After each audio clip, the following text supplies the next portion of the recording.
Catharsis. Every great story has catharsis. But what is catharsis? Dictionary definition is, catharsis is the process of releasing and thereby providing relief from strong or repressed emotions. Let's take a deep dive with that. A great film builds and builds and builds to the climactic emotional experience. The release of those emotions, that's catharsis. It's not just a feeling of being sad or happy. It's full of joy, full of tragedy, and more. It's when a movie makes you feel something big. But how do we get to that point of catharsis? How do we make catharsis part of our story? I think we can look at it two ways. What are ways that catharsis happens in the stories that we love?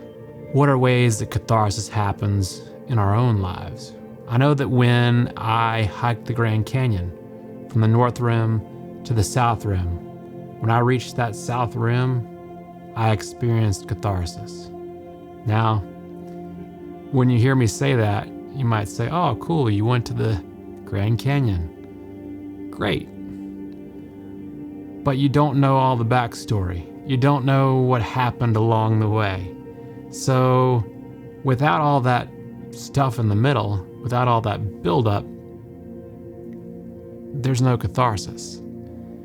If I gave you all the details, you'd be right there with me, and you'd experience the catharsis of reaching the South Rim. And that's what we got to do with our stories. We have to give that detail, give that background, provide that backstory that puts us there with the main character. And when they go all the way to the finish and we're there with them, we experience catharsis. We breathe in. They reach that moment at the end. We breathe out. Catharsis. We might cry. We might feel that sense of triumph. Now you can look at various movies that you love that do a great job of eliciting catharsis. For me, a few come to mind. In Ferris Bueller's Day Off, there's a point where Cameron, at the very end, and catharsis usually happens at the end of a movie, but we'll talk about that catharsis can happen throughout a film. But towards the end of Ferris Bueller's Day Off, Cameron is kicking his dad's Ferrari. It's propped up on a jack, the Ferrari is, and they're trying to reverse the miles off it. It's one of Ferris's harebrained ideas to run it in reverse and get the mileage off of it, so Cameron's dad will never find out. And then Cameron kicks the Ferrari over and over because Cameron's angry that he's lived his life of anxiety and fear because his dad loves that car more than his family. He loves that car more than life itself. And Ferris has shown his friend Cameron that Cameron doesn't have to live that way. Cameron expresses this freedom by kicking that Ferrari, his anger by kicking that Ferrari, and he kicks it over and over, and then finally the jack tips and the Ferrari just goes shooting out the back of the garage to the surprise and shock of all three of them, and it shoots out the back, glass goes everywhere. The Ferrari is dead, and now Cameron has to talk to his father. He has to have that conversation with his father. We don't see that conversation, but we feel that Cameron is now free. He doesn't live in this museum like Ferris calls it at the very beginning. He's free now. He's gonna be able to talk to his father without being afraid. In Michael Mann's Heat, we have Robert De Niro's character. He's a bank robber, and we have Al Pacino's character. He's a detective. Now, there's a lot more great characters in that film, but those are our two main characters. And what's great about that film, what I really like about it, is you're rooting for both sides. You're rooting for the bank robbers and you're rooting for the detectives.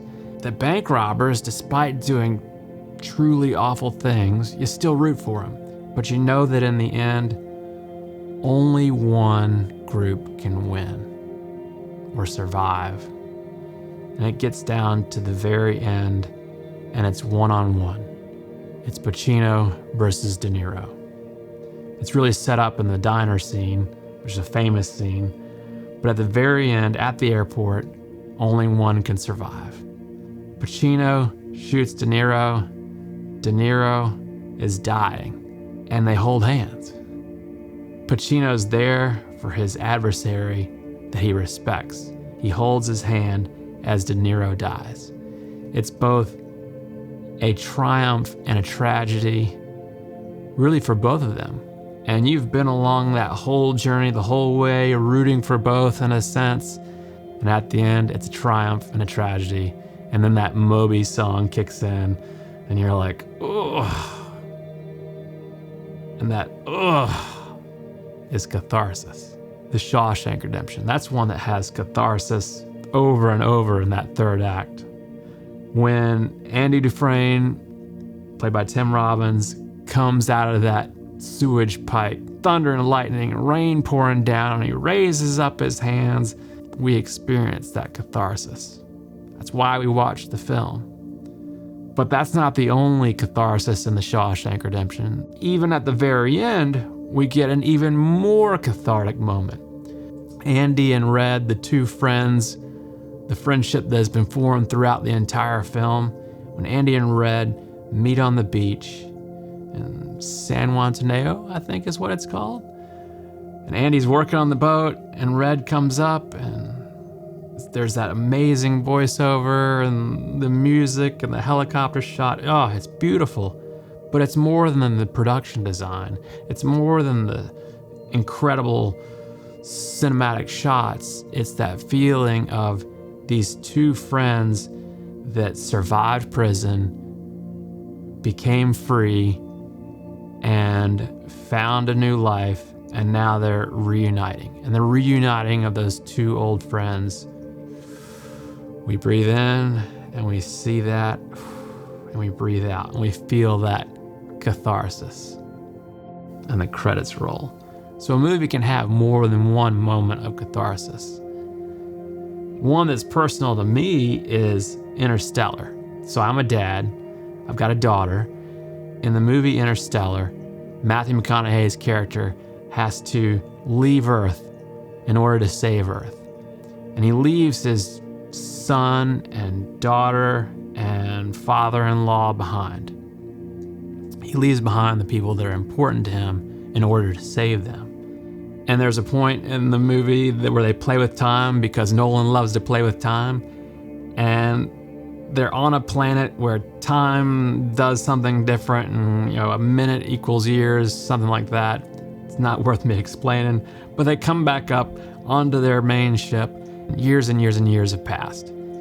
And Matthew McConaughey knows he's basically missed the childhood and probably young adulthood of his daughter and his son. And he goes to sit down and see the messages from his family. And it is heartbreaking, because he realizes all the ups and downs, the pain and suffering that he has missed and hasn't been there for his family. He's trying to do the best by his family, but he's missed out on being a dad for his family. And I feel that one. And that one's not even in the end of the film. That's probably a third of the way through the film. And we experience this amazing catharsis where the first time I saw it, and even the fourth time I saw it, it makes me want to cry. I can think about it, and it makes me want to cry, because I can't imagine having to make that choice between work and family. But actually, we can't imagine that, because we all have to do that. we all have to say, oh, well, I can't be there for this thing because I have to work. So we can identify with Matthew McConaughey's character. We're not up in space, and we're not trying to save the human race, but we do have to make the choice between work and family. It's part of life. So we identify that and we experience catharsis. We can release that emotion, that struggle of work versus family. Now, I won't get into the cathartic moment of Matthew McConaughey meeting his daughter again, reuniting, and she's much, much older than he is. That's for another video. But I believe that catharsis is the ingredient that every great film has to have. So examine your life. Examine the movies that you love. Find that moment of catharsis. Figure out, how did they get there? How did they get to that point? If you can figure that out for yourself, you can make a great story. You can write a great film. I'm working on figuring that out right now for myself in the film I'm working on right now. I would love to hear from you in the comments. How are you adding catharsis to your film? Are you focused on it? You should be, because it's the most important ingredient for a great film. If the audience doesn't feel anything at the end, why'd they watch it? If they don't feel anything at the end, they're gonna say, oh, I want my 2 hours back. I want my life back. You don't want people to say that at the end of your story. You want people to say, whoa, wow. And they breathe out and they feel that moment of catharsis. What did you think? I had a moment of catharsis there when I wrapped up the video. That was pretty good, huh? Huh?